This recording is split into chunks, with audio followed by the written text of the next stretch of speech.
This video is brought to you by John Robson Guitar Tuition. If you enjoy the content, please consider supporting the channel by enrolling on a course, purchasing some guitar lessons or a t-shirt, or you can join my Patreon. Now, on with the show. Hello chaps, welcome once again to John Robson Guitar Tuition.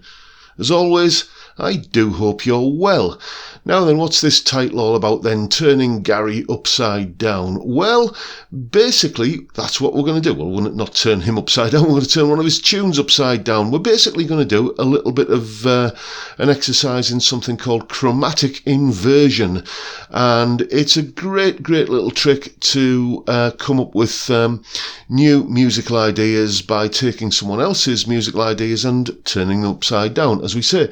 So I'll tell you what we'll do. First of all, let's have a listen to the tune that I ended up with, and then I'll show you exactly how I arrived at it. Here it is.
Okay then, here's basically what was going through my mind as I was putting that little tune together. It all began with a very well-known tune by a guitar player who I may probably feature too much on this channel. The tune goes like this, I'm sure you'll know it.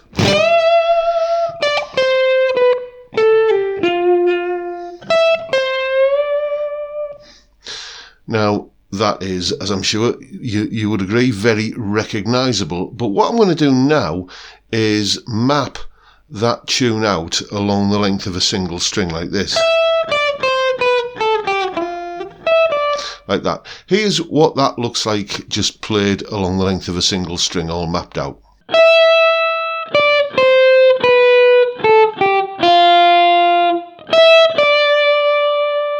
And now what I'm going to do is play that same thing again, but this time what we're going to pay attention to is how far apart the notes in the tune are. What are the intervals between them? How far we have to move to get from one note to the next note and so on.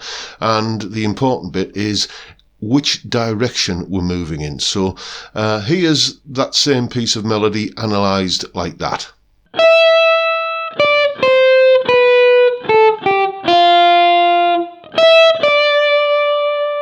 And as you can see, that gives us a set of intervals that basically goes 2 semitones down, then another 2 semitones down, then 1 semitone down, then 2 down, another 2 and another 2 down, then up 11 semitones and then down 2 semitones. So what we're going to do here is just invert that. Every time we take a step down 2 semitones, for example, that's going to become an upward step of 2 semitones. So every step is reversed. Where you go down, you now go up by the same amount. And that gives us something that looks like this. And you can see that we now have a different set of notes. Basically, the scale has been changed. It is now an E major scale. And if I string that little bit of melody together there, it will sound, if you were paying attention, familiar, hopefully. It'll go like this.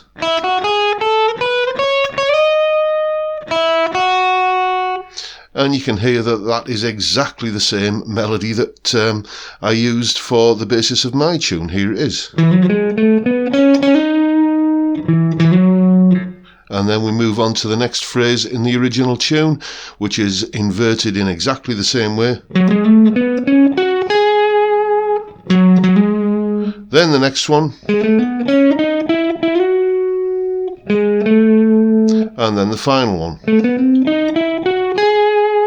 And then I finish it off with this little arpeggio. Like that, which is sort of a sneaking little reference to the arpeggio at the beginning of the original tune. So, you know, kind of there's another slight kind of nod to inversion, where I'm taking something that was at the beginning and I'm putting it at the end. Then there's the B section of the tune, the bit that goes, that starts off like that. That is just the B section of the original tune, or part of it, basically the part that goes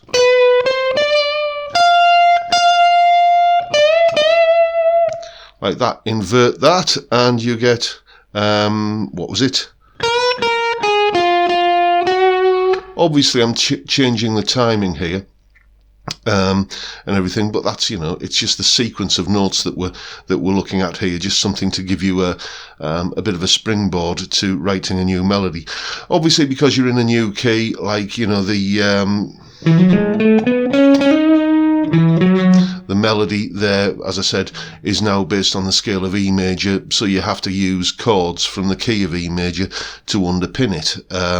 You know, and I've covered key theory and stuff plenty of times on here, so, but just briefly, chords in the key of E major would be E, F sharp minor, G sharp minor, A, B, C sharp minor, and D sharp, half diminished, like that. So those would be the chords that you could choose from to underpin your new melody. Well, that's basically it. You know, just essentially take a look at the original melody and what the steps are in that melody and what direction they go, and then reverse the direction. So anything that goes down a semitone now goes up a semitone. Anything that goes up 2 semitones now goes down 2 semitones. That kind of thing. And you end up every time with a melody that you can usually do something with. So have some fun with it. So there you go, that's chromatic inversion, quite a simple little concept that's very, very powerful. There is, of course, a full tab for the tune that I played there in both Guitar Pro and PDF formats, along with that clip that you saw of me explaining the concept and how it works, and a backing track to play along with in case you want to have a go at your own version of this tune, or just have a play of it, whatever you want. All of that is up on my Patreon page. There's the address, and the link is of course in the description.